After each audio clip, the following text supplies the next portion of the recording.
Hello and welcome, guys. Today we are going to talk about gold. Now, this is a rather interesting topic I found because there are a lot of people who doesn't quite understand how gold works. And on top of that, there has been quite different opinion from different people about the value of having gold mines in your country. Some people prefer to have gold, like they say, as if there's gold, grab it. Like just snipe those provinces.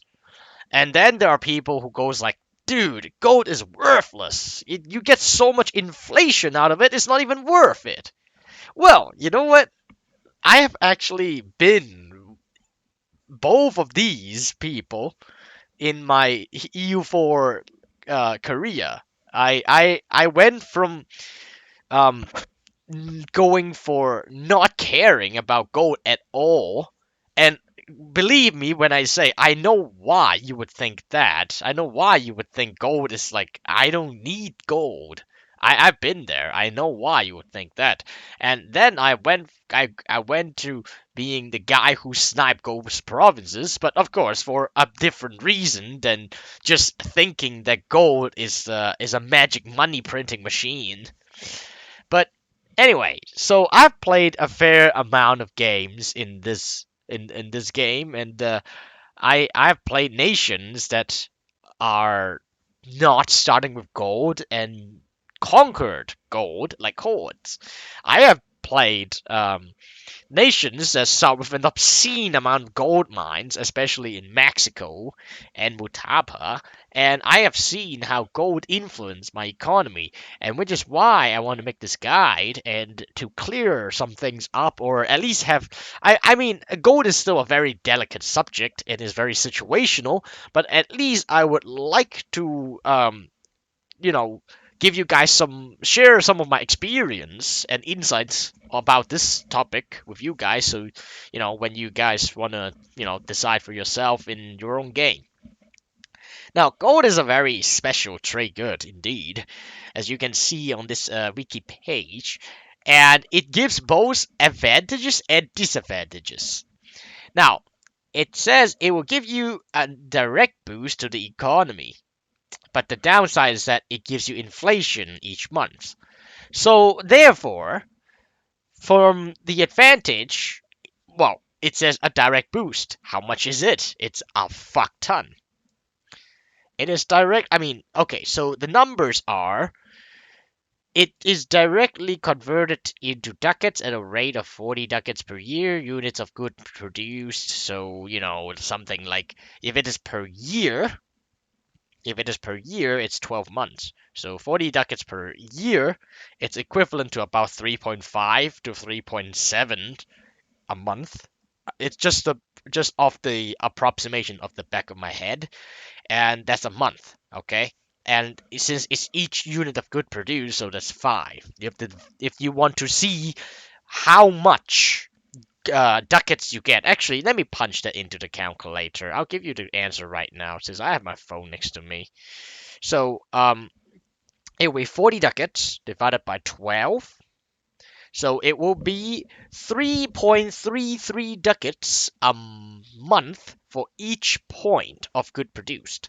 And since each development level, each production development gives you 0.2, you want to divide this value by 5. So you will get an increase of 0.67 ducats every time you hit the production development button. So if you have 10 development, then you would get 6 point. Wait, is it? If you have, yeah, so you will get 6.7. You get 6.7. Hope my math is correct. So that is how much money you get. I mean, 10 development, 6.7 from one province. That's a lot because all these things is done before manufacturing. In fact, you can do all these things before manufacturers get unlocked. You can do it from the beginning of the game, assuming that you can get a gold mine that early, which is a very good jump start. Now, here's the thing: inflation can be an absolute pain in the ass. All right, like I'm not going to like it increases faster. The faster the more gold you rely on.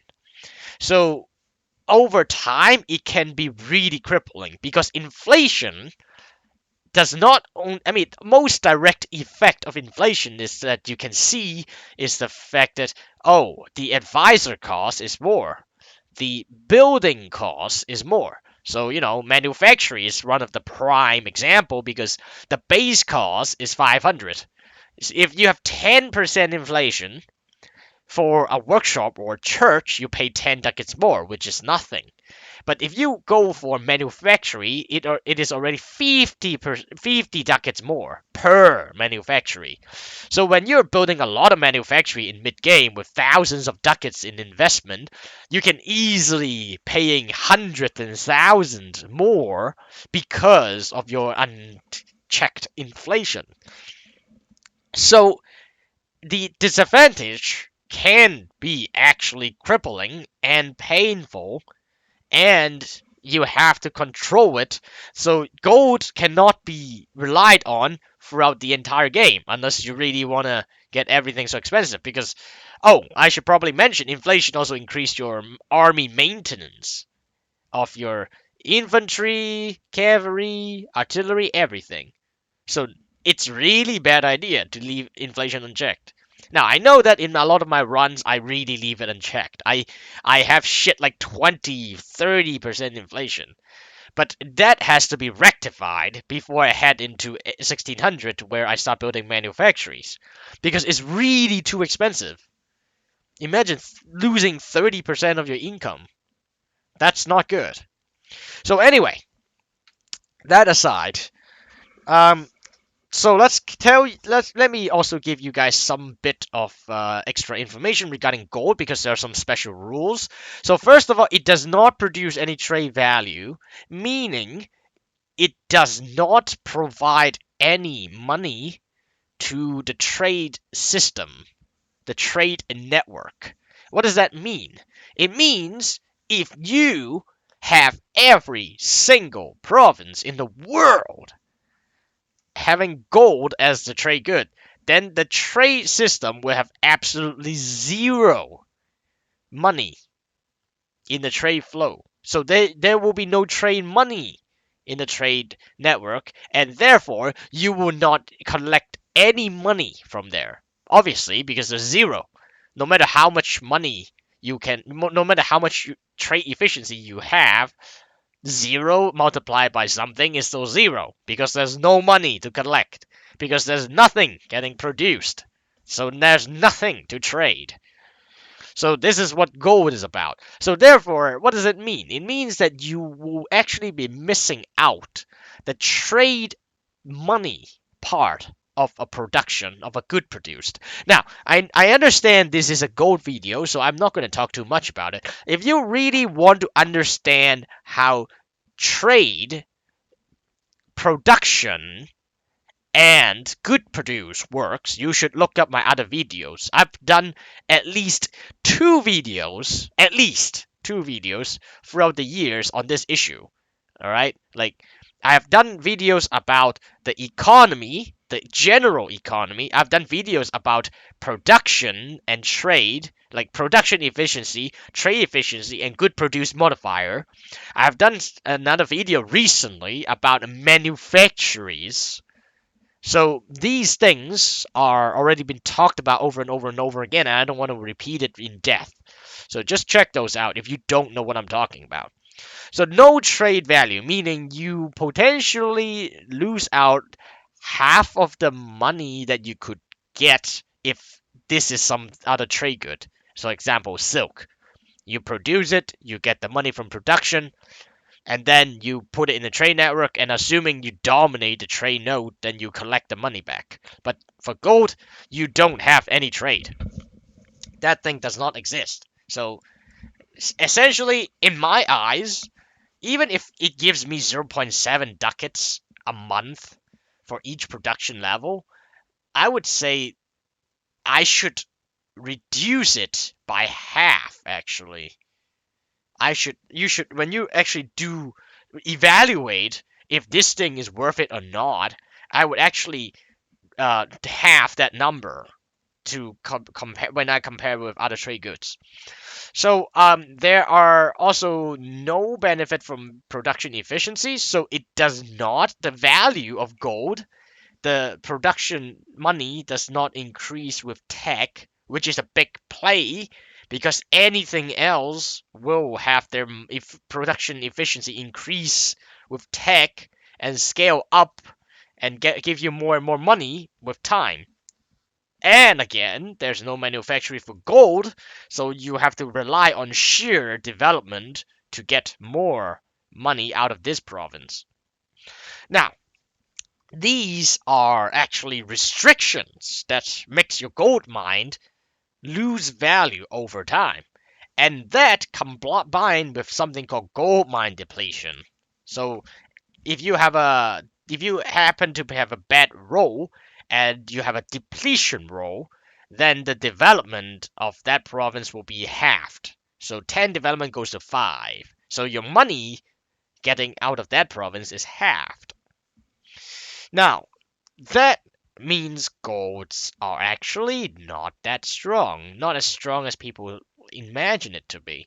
Now, here's the thing. When I started this video, I talked about some people being very enthusiastic in conquering gold provinces, some people being very not caring, indifferent about gold. I can now for the second one, for people being indifferent, I know why they think that, and I'm going to give you the answer. And that is because they are slower players. They are what they call chill, casual players.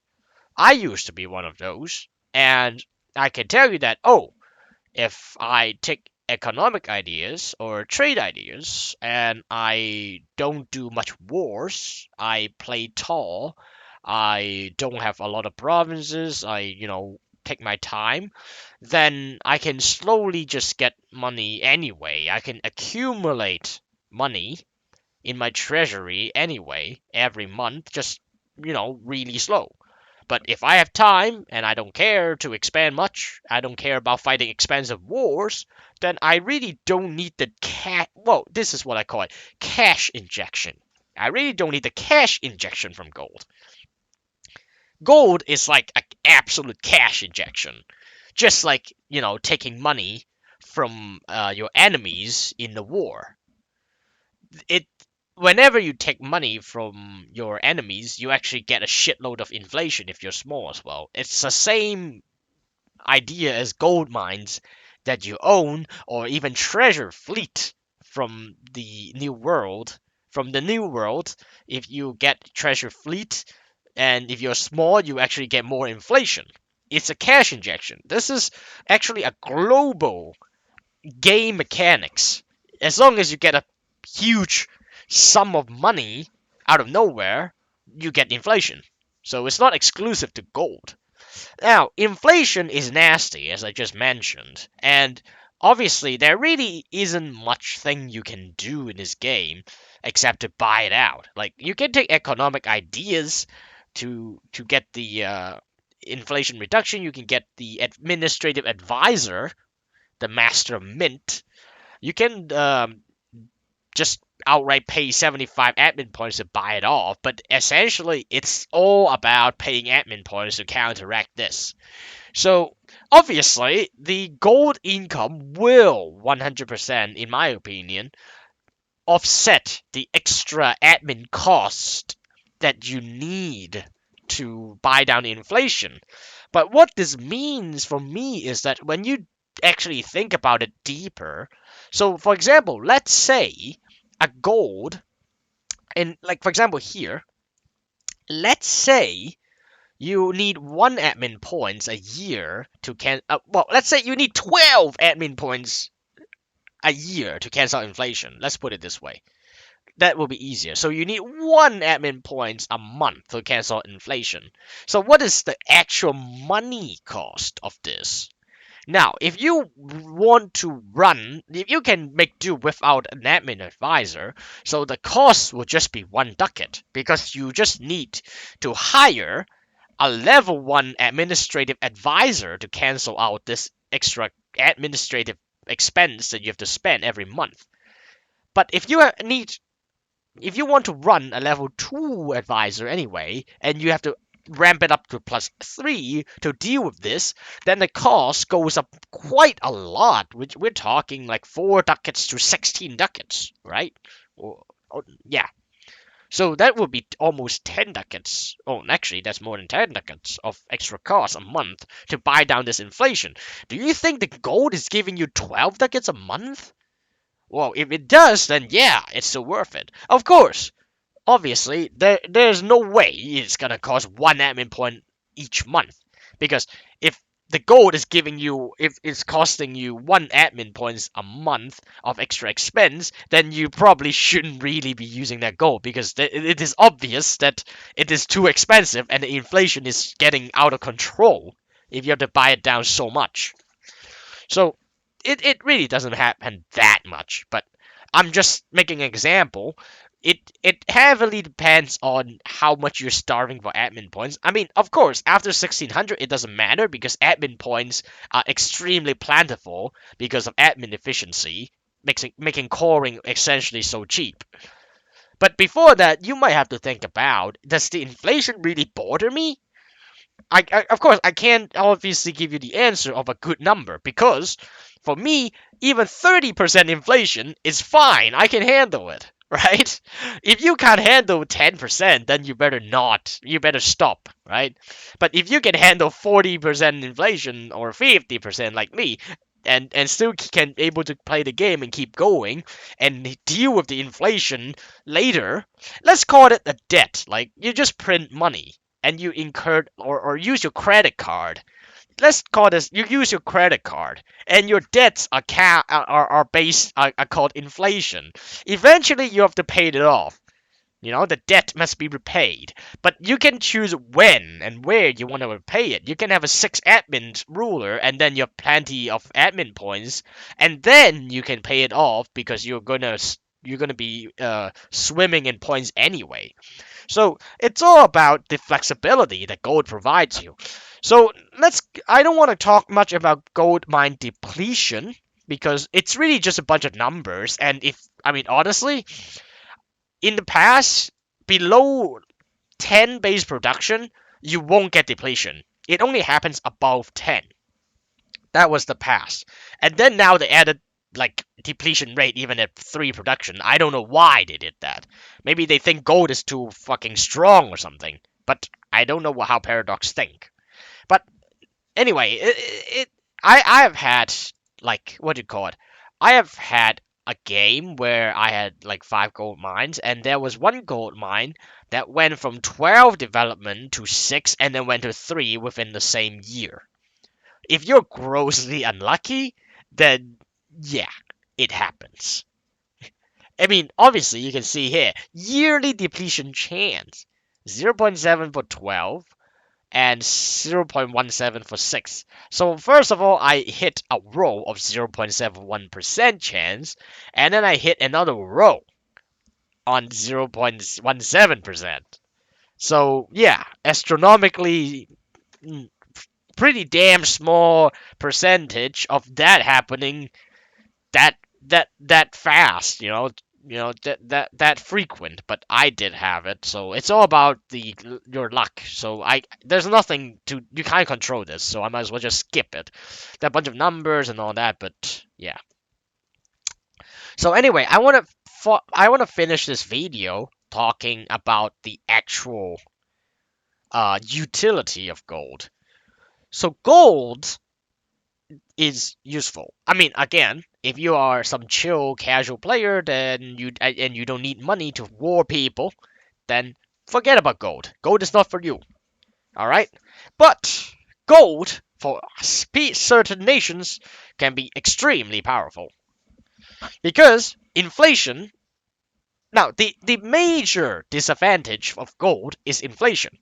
And the inflation you gain is based on your total income. How much of a percentage of your total income is based on gold? And I believe there's a list here. So if you have 10% of your income based on gold, you need 0.05, or it will give you 0.05 a year. If you have 100, or let's say 80%, some poor, very poor nation can actually get up to 80% or 60%. But let's say 60 to 80, you would be getting about 0.4% inflation yearly. So what does it mean?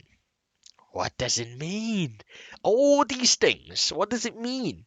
So it means in 100 years, you get 40% inflation. That's scary. Wait, no. Here's the thing. In 100 years, assuming you're not sitting on your ass, again, if let's say you're having 80% of income on gold, assuming you're not sitting on your ass with that much money and that much gold income, and you're actually using this money to do things like war people, conquer new land, or use this money to buy buildings to increase your income from other provinces, like manufactories, workshops, etc., etc. That's money is money. You can do whatever you like. Assuming you spend this money invested elsewhere, this percentage will go down over time, especially when manufactories become dominant. Why, you may ask? Remember, manufactories increases good produce of a province.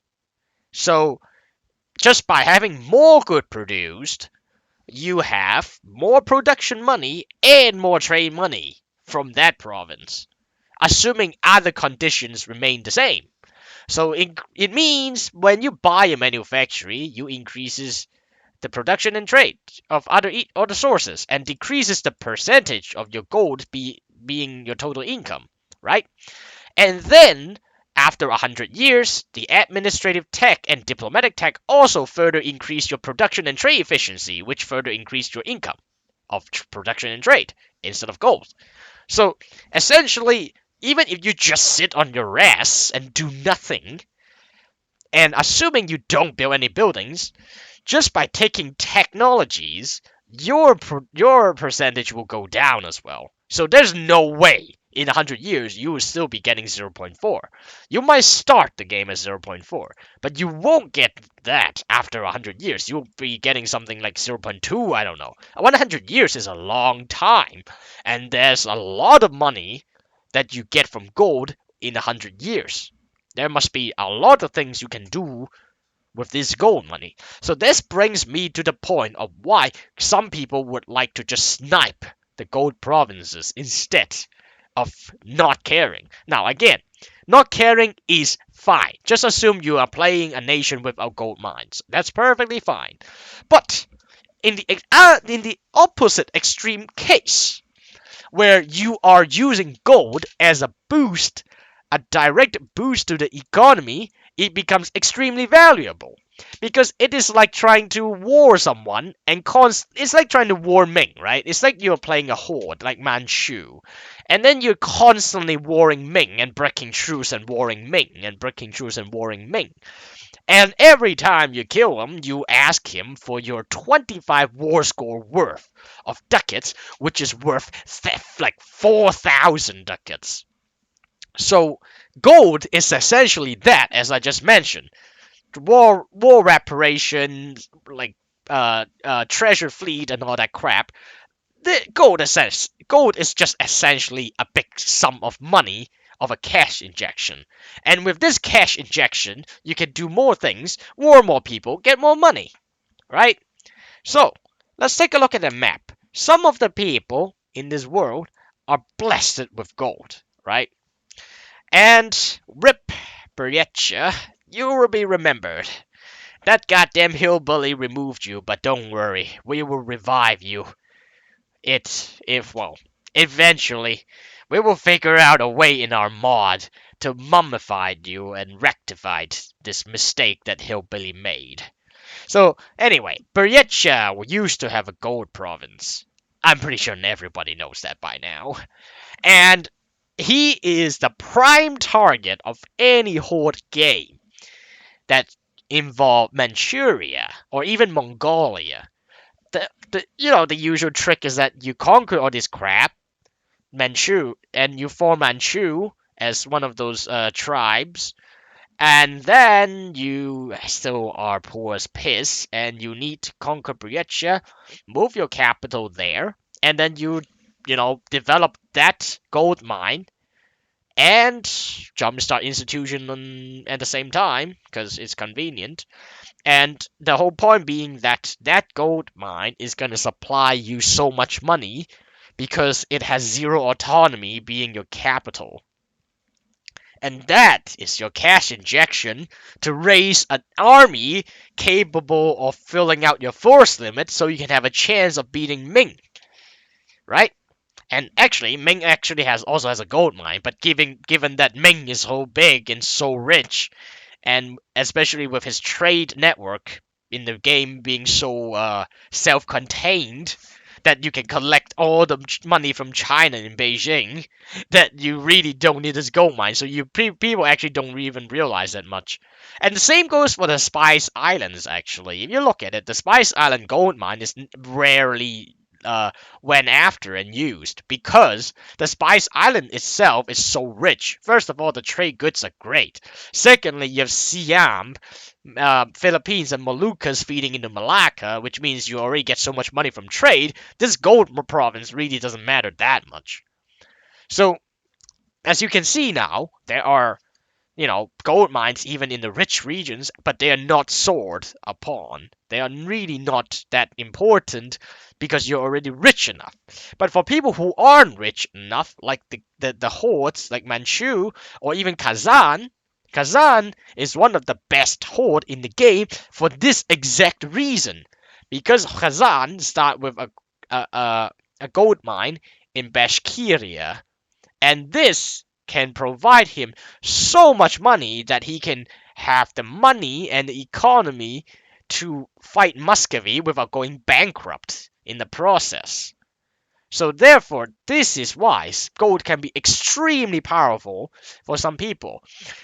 Again, if you are familiar with Horde gameplay, you would know Hordes are all about snowballing, right? I mean, the whole game is about snowballing, but Hordes are one of those who are designed in such a way that either you snowball and become unstoppable and start conquering and killing everybody, get insanely rich and powerful, or you die. You lose the game. And gold is the exact adrenaline you need to boost and start killing people. You need to win your first few wars to beat up people like Muscovy to extort the money from him, right?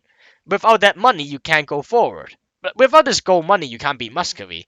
Without beating Muscovy, you can't go forward beating Lithuania and Poland or whatever because you have no money. So this is what I want to tell you guys about.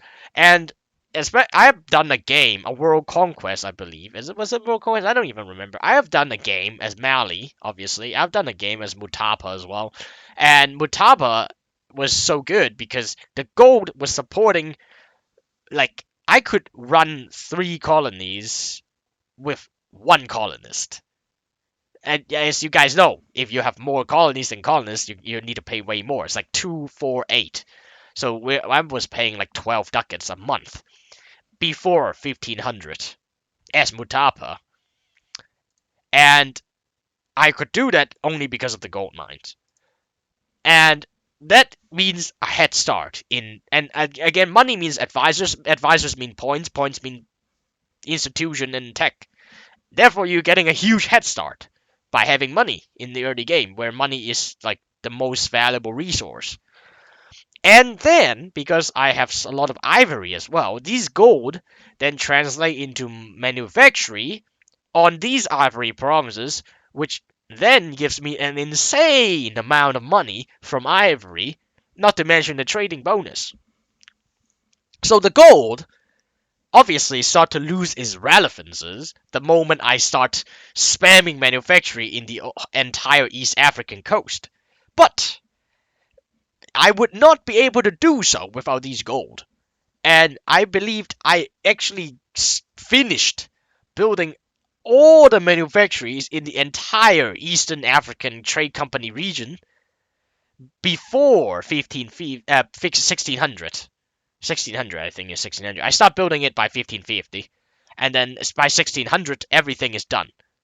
And I was making 100 ducats a month because of all of these manufactories and trade in Zanzibar. It's very powerful. And in the case of Europe, as the Hungary, you have the gold mines, so you can start making army against the Ottomans.